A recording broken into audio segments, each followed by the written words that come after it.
कि नौकरी का जो हमारा कल्चर है ना, वो इवॉल्व हुआ है कॉलोनियल जमाने से। जी बिल्कुल। अच्छा, नौकरी क्यों करते थे लोग? वो जरिए रोजगार के लिए। जी। अच्छा, वो डेकेड्स तक चला है वो कल्चर कामयाबी से। जी। कामयाबी से चला, मतलब लोग हुए।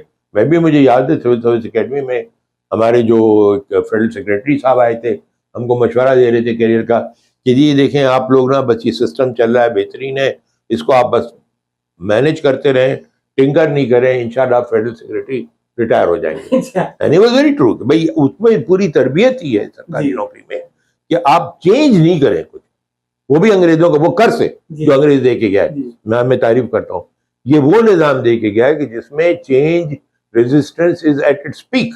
जी। अच्छा, अब हुआ क्या इस दौरान में कि जमाना तब्दील हुआ। जमाना तब्दील हुआ, अब आपकी जो बीए की एमए की क्वालिफिकेशन है वो टोटली इर्रेलेवेंट है आजकल के मतलब 20 साल पहले ही रिडंडेंट हो गए। तो अब आपको, अब जॉब का तस्वुर ये याद रखिए बड़े गौर से कि आपकी जॉब सिक्योरिटी आपके हाथ में है। वो क्यों? Because you have the ability to, आपको हायर कोई क्यों करता है? To add some value. बिल्कुल ठीक है, अगर आप जो जॉब की रिक्वायरमेंट उसकी वैल्यू मीट कर रहे हैं, you are the very valuable person.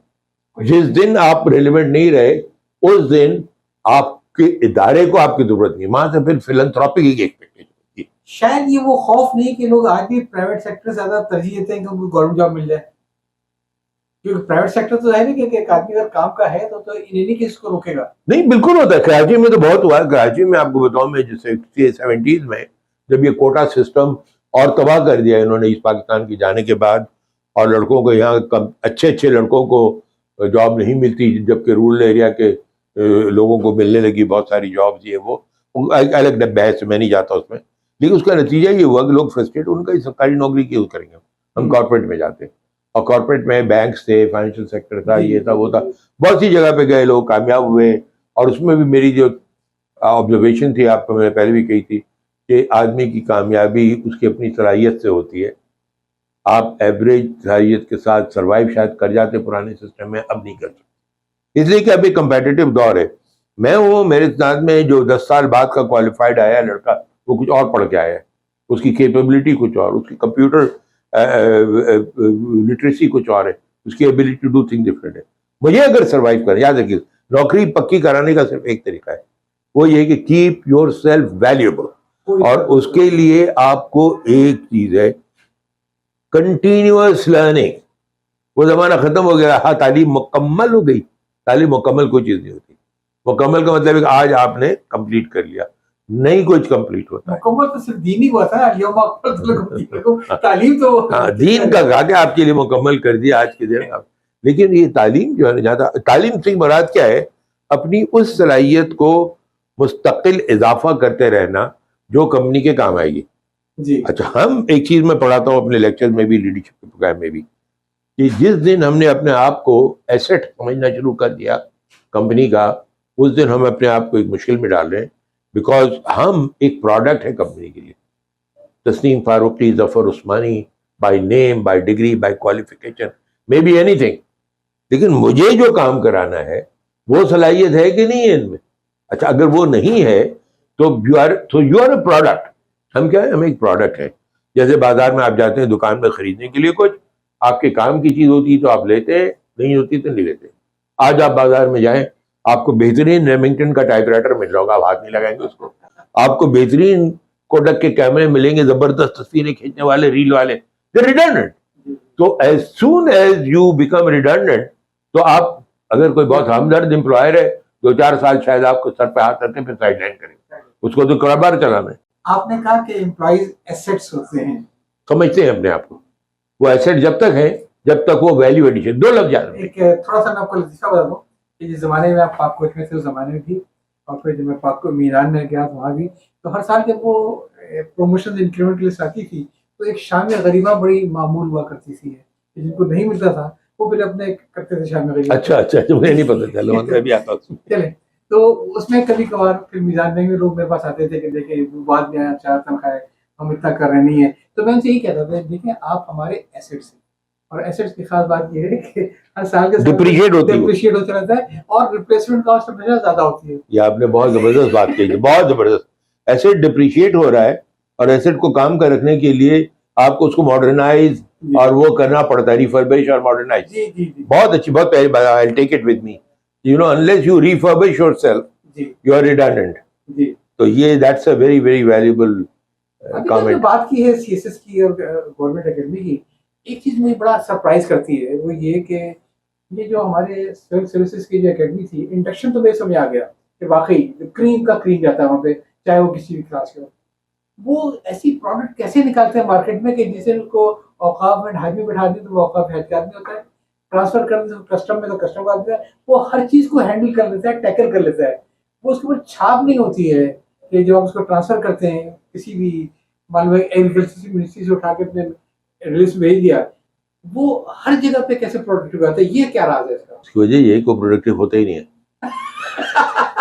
वो वही चीज चला रहा होता है जो मैनुअल में लिखी हुई है, जी एक्स्ट्रा कोड में लिखा हुआ पॉलिसी में। मैं कल एग्रीकल्चर डिपार्टमेंट का सेक्रेटरी हूँ, आपने आज मुझे लगा दिया लेट से प्रोडक्शन डिपार्टमेंट का, कल आपने मुझे लगा दिया एस्टेब्लिशमेंट डिवीजन में। कहीं पे मैं काम नहीं कर रहा हूँ। इसका मतलब है कि क्रिएटिव आदमी ज्यादा कामयाब है या गोइंग बाय बुक ज्यादा कामयाब है? नहीं, कामयाब क्रिएटिव तो हो ही नहीं सकता ना। अच्छा उसकी वजह ये है कि क्रिएटिव का मतलब है कि आप कुछ डिफरेंट करेंगे। जी ये यार सबसे बड़ा डिलेमा जो है, जी डिफरेंट की बात आप जैसे करते हैं जी वैसे ही बात होती है कि आप सिस्टम में किसी की दुम पे पांव रखेंगे। बिल्कुल बिल्कुल बिल्कुल तो जहां आपने स्टेटस को हिलाया, जी मेरे एकेडमी का पहला लेसन, सिस्टम को मत छेड़ो, जी तो कुछ कामयाब हो गए।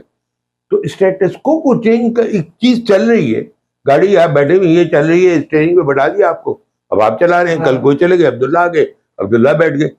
वैल्यू एडिशन जो अब you must understand, human civilization इतनी ट्रांसफॉर्मेशन एक्सपीरियंस नहीं की है जितनी पिछले 15, 20, 25, 30 सालों में हुई है। अब ये टोटल टेक्नोलॉजी ड्रिवन जमाना आ गया है, और अब चेंज इंक्रीमेंटल चेंज नहीं हो रहा है, जी। पहले होता है ना इम्प्रूवमेंट, इट्स नॉट इम्प्रूवमेंट। जी। अब जैसे मैं मिसाल दूं आपको, बैंक में आपने हमने सबने बचपन में चेक कैश बनाने जाते थे, देते थे, वो टोकन देता था, फिर Yeah. बैठता था, पीछे 5-6 लोग मुख्तलिफ रजिस्टरों में उसकी एंट्री करके आपके दस्तखत को वेरीफाई करके देते थे पेमेंट। जिस दिन हबीब बैंक में हमने ऑटोमेशन टोटली अडॉप्ट कर लिया, मेरे साथ ये प्रॉब्लम आया actually as a director HR या जो भी हेड ऑफ एचआर, के एंटिसिपेट नहीं किया था हमने कि ये सिस्टम करने क्या जा रहा है। जब वो मैसेज का सिस्टम इंप्लीमेंट हो गया तो cheque payment process was on one window. वो एक लड़का बैठा है, एक स्क्रीन है उसके पास, यहाँ कैश रखा हुआ है, वो जाके आपका चेक नंबर डालता है, बैलेंस देखता है, सबको एंट्री वेंट्री करके आपको नोट गिन के दे देता है। अभी पीछे जो 10 लोग बैठे हैं उनका क्या करूं? दे ऑल हैव, मतलब इस सिस्टम का इंक्रीमेंटल चेंज नहीं है, इट्स अ पैराडाइम शिफ्ट। अब वो मैं गया उसके फौरन एक आध हफ्ते के बाद सक्कर में गया मैं दौरे पे, तो वहाँ के जनाब रीजनल चीफ साहब ने कहा सर आपको अपनी प्राइम ब्रांच लेके चलता हूँ। मैं कहा चले सर बिल्कुल चलते हैं। वहाँ गए तो वहाँ क्या देखा कि ये टोकन वाला भी बैठा हुआ है, उसके पीछे वो भी है, उसके पीछे वो भी है, और 2 लड़के जो काउंटर पे बैठे हैं जो शायद कॉन्ट्रैक्ट के थे, जिनको पता था कंप्यूटर का, वो ठगाठक पेमेंट्स कर रहे हैं वहां से। तो मैंने कहा सर ये क्या कर रहे हैं जो लोग पीछे बैठे? तो उन्होंने बड़े कॉन्फिडेंस मुझे है सर मैंने पूरा बैकअप सिस्टम रखा हुआ है। मैं अपना सर पकड़ के बैठ गया, कंप्यूटराइज सिस्टम का बैकअप लेकर के। तो अब क्या करें, that is what it was unfortunately.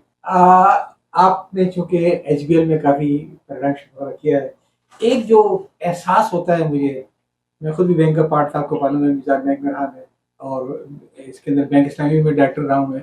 एहसास ये होता है कि ये जो टेक्नोलॉजी की तरक्की आई है, जहाँ तक बैंक एम्प्लॉइज हैं, तनख्वाह बहुत बंद है, मजदूर के औकात, बिल्कुल वो रजिस्टर खत्म हो गए हैं, लेकिन लेट शेडिंग खत्म नहीं हुई है। क्या नहीं खत्म हुई? लेट शेडिंग, लेट शेडिंग देखिए लेट शेडिंग तो वो कर रहे हैं, उसकी वजह वही जानते हैं, because I don't think target इतने दिए जाते हैं, डिपॉजिट का टारगेट है, क्रॉस सेलिंग का टारगेट है, इंश्योरेंस बेचो, ये बेचो, वो बेचो।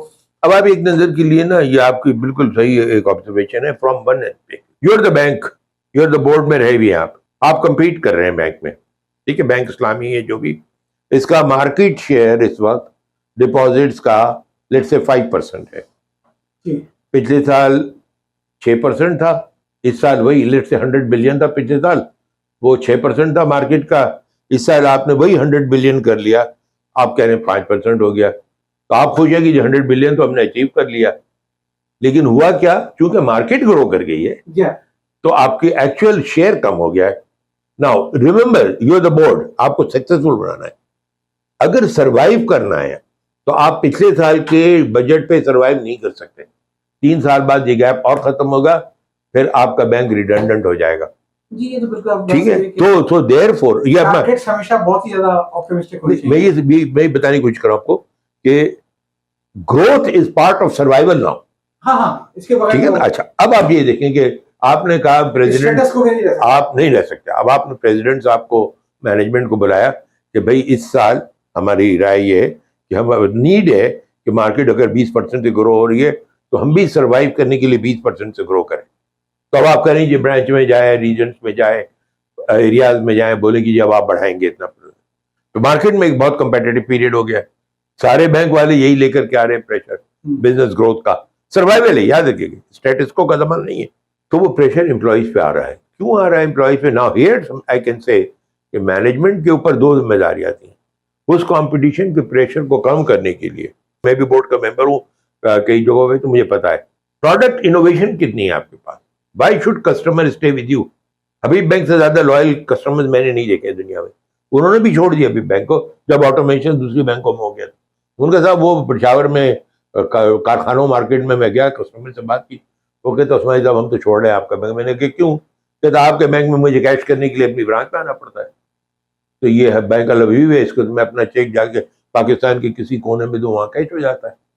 तो नहीं मतलब चेंज हो गया ना सर। आप एक ब्रांच के कस्टमर होते थे तो साहब, now you are a bank customer all over the Pakistan. किसी कोने में जाए, अपना चेक दें, कैश करा दे, you don't have to go to your branch. अच्छा, वो रिफॉर्मेशन की वजह से तो there has to be a continuous improvement.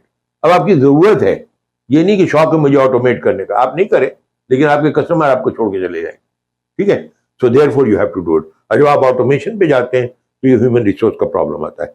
2 problem है, एक तो ये कि ह्यूमन रिसोर्स की कैपेबिलिटी ऑटोमेटेड एनवायरनमेंट की आपको बढ़ानी पड़ेगी, नहीं होगी तो वो ऐसे बैठे होंगे। दूसरा ये हो रहा है, बहुत याद रखिएगा, सरप्लस निकलने दो। ह्यूमन कैपिटल का सरप्लस निकल रहा है। डाउन साइजिंग आपने सुनी होगी, बहुत सी जगहों पे हुई है, लोगों को फारिग किया गया है। मैंने खुद अभी बैंक में एक्सपीरियंस का है, गोल्डन हैंडशेक और ये और वो, बहुतों की दुआएं ली होंगी आपने। हाँ, बहुतों ने दुआएं दी। अल्लाह ताला कायम रखे उनकी दुआओं को। उसकी वजह ये है कि देखिए ना, मसला ये है कि ये समझाना बड़ा मुश्किल है कि अब आप रिडंडेंट हो गए। अब आप क्या करेंगे बताए ना। जो आदमी काउंटर के पीछे बैठा हुआ है वो टोकन लेकर रजिस्टर में करता था। चलिए खैर, नहीं मैं आपको कंक्लूड कर दूं मैं इसको। तो बात ये है सर कि जो चीज सिखाने की है हमको लोगों को, वो जो मैंने पहले बात की थी, कंटिन्यूअस इंप्रूवमेंट। जी, आपको टेक्नोलॉजी में प्रोफिशिएंसी हासिल करनी है, आपको अपनी सलाहियतों को बढ़ाना है एवरी डे। और मैं आपको कसम खा के कह रहा हूँ, आज इस एज में इतना कुछ करने के बाद, इतने तजुर्बे अल्लाह ताला ने मौके दिए सीखने के बावजूद, every day I am learning. रात को भी मैं रिसर्च करके नया मॉड्यूल कस्टमर वो लीडरशिप का बना रहा हूँ, जिसमें ट्रांसफॉर्मेशनल लीडरशिप पे रात को मैं रिसर्च करके खुद से पढ़ता हूँ, देखता हूँ, चीजें निकालता हूँ, फिर लोगों को मैं भेज रहा हूँ। तो मेरे ख्याल इदारे वही कामयाब हैं जो कंटिन्यूअसली अपने आप को अपडेट करते रहते हैं, इंप्रूव करते रहते हैं, इनोवेटिव करते रहते हैं। देखिए, इदारों का सर्वाइवल है। मैं इंडिविजुअल्स को मशवरा दे रहा हूँ कि they should take ownership of this. जी, हम क्या करते हैं एज एन एम्प्लॉय, मैं कहता हूँ यार मेरा बैंक है ना, ये तजीम साहब है बैठे हुए बोर्ड में, ये मेरी ट्रेनिंग कराएंगे। तजीम साहब नहीं कराएंगे, कोई नहीं करा सकता आपको, कोई एम्प्लॉयर आपकी ट्रेनिंग का जिम्मा नहीं ले सकता। नए लड़के, उनको ट्रेनिंग लेकर के वो तो जाके उनको कहते हैं नौकरी भी नहीं चाहिए, तो ऑनलाइन काम करते हैं। तो वो एक रिकनसाइल करना उससे बहुत जरूरी है। तो इस किस्म के जो है वहाँ पे कस्टमर भी खासे डिमांडिंग है और देखते हैं कि इनके पास क्या है। अगर इनके पास कोई इनोवेशन नहीं है तो कस्टमर आता है। मैं आप उसको मेरी समझ सकते हैं कि उनसियत कह सकते हैं, जो भी कह लें, लेकिन मैं चाहता हूँ कि इस दौर में कमर्शियल बैंक में बड़ा कामयाब इदारा है मीज़ान बैंक।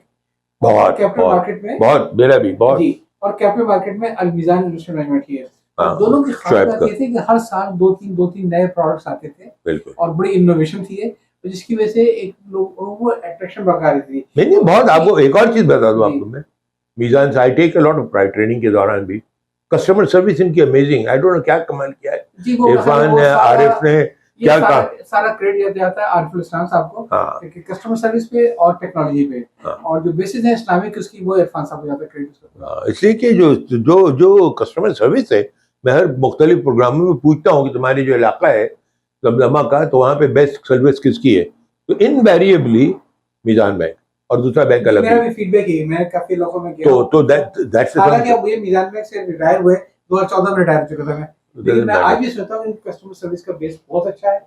और नहीं, बट उसको क्रेडिट दें आपको, जो लीडरशिप को जो किया होगा, वो जाता है। बिकॉज उसकी वजह से, कस्टमर सर्विस की वजह से मीजान बैंक के एम्प्लॉइज को अकाउंट लाने में आसानी। जी, तो जो आपको ब्रांड बेचता है ना। ब्रांड, और अब वो बल्कि ये है कि ऐसा नहीं है कि अगर फला मेट्रोपॉलिटन बैंक का मैनेजर दूसरे में चला गया सारा डिपॉजिट लेगा, नहीं, अब कस्टमर की लॉयल्टी ब्रांड के साथ है, मैनेजर के साथ नहीं है। बिल्कुल बिल्कुल बिल्कुल, वो बहुत बड़ी बात है। जी जी। वो बहुत बड़ी बात है। और मैंने बहुत सारे बैंकर के करियर तबाह होते देखे इस चक्कर में कि वो लंबे लंबे टारगेट देके चलेगा, मानो पीछे गिराए। बस इसको हम यहीं पे रोकते हैं।